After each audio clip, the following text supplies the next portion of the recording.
A short time ago, the United States military began major combat operations in Iran. Our objective is to defend the American people by eliminating imminent threats from the Iranian regime, a vicious group of very hard, terrible people. Its menacing activities directly endanger the United States, our troops, our bases overseas, and our allies throughout the world. For 47 years, the Iranian regime has chanted death to America and waged an unending campaign of bloodshed and mass murder, targeting the United States, our troops, and the innocent people in many, many countries. Among the regime's very first acts was to back a violent takeover of the U.S. Embassy in Tehran, holding dozens of American hostages for 444 days. In 1983, Iran's proxies carried out the Marine barracks bombing in Beirut that killed 241 American military personnel.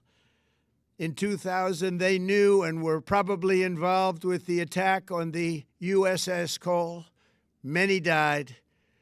Iranian forces killed and maimed hundreds of American service members in Iraq. The regime's proxies have continued to launch countless attacks against American forces stationed in the Middle East in recent years, as well as U.S. naval and commercial vessels in international shipping lanes. It's been mass terror, and we're not going to put up with it any longer. From Lebanon to Yemen and Syria to Iraq, the regime has armed, trained, and funded terrorist militias that have soaked the earth with blood and guts.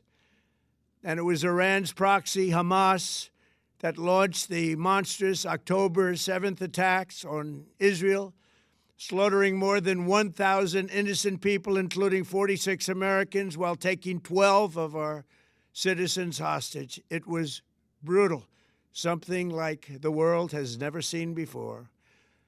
Iran is the world's #1 state sponsor of terror and just recently killed tens of thousands of its own citizens on the street as they protested. It has always been the policy of the United States, in particular, my administration, that this terrorist regime can never have a nuclear weapon.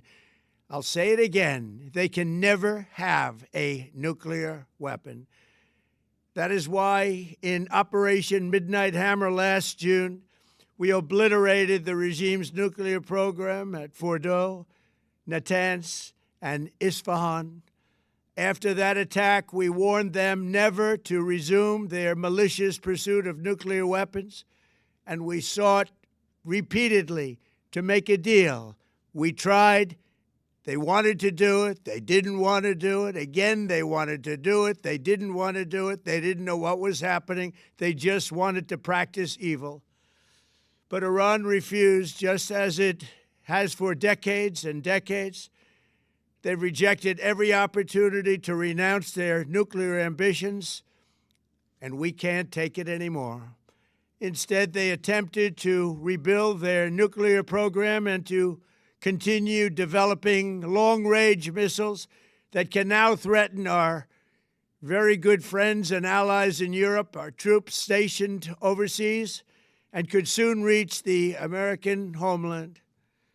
Just imagine how emboldened this regime would be if they ever had and actually were armed with nuclear weapons as a means to deliver their message.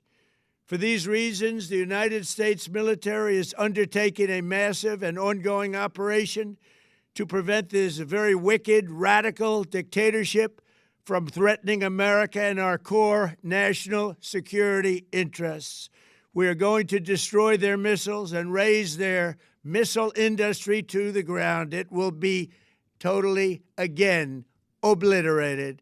We're going to annihilate their Navy. We're going to ensure that the region's terrorist proxies can no longer destabilize the region or the world and attack our forces and no longer use their IEDs or roadside bombs, as they are sometimes called, to so gravely wound and kill thousands and thousands of people, including many Americans. and we will ensure that Iran does not obtain a nuclear weapon. It's a very simple message. They will never have a nuclear weapon.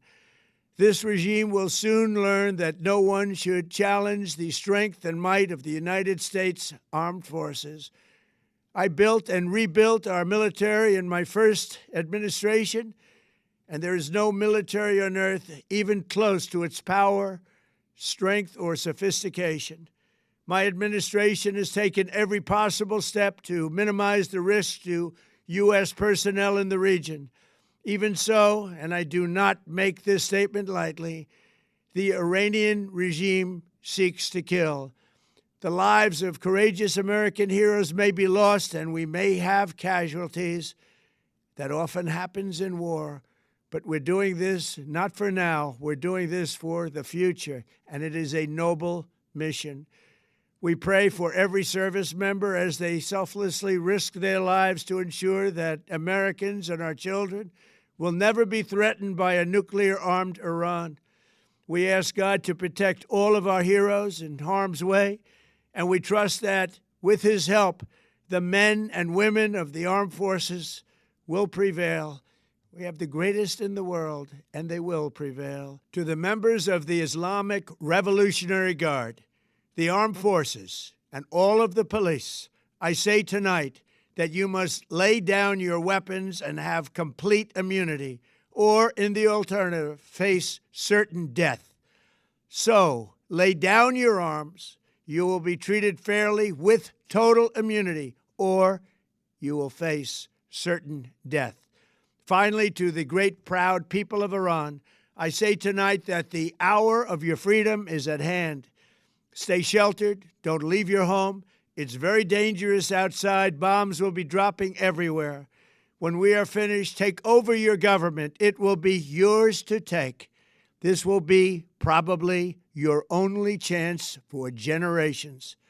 For many years, you have asked for America's help, but you never got it. No president was willing to do what I am willing to do tonight. Now you have a president who is giving you what you want.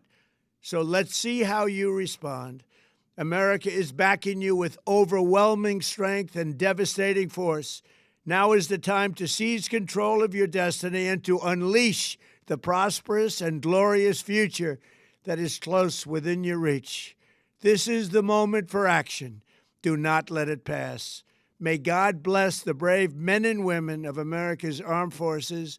May God bless the United States of America. May God bless you all.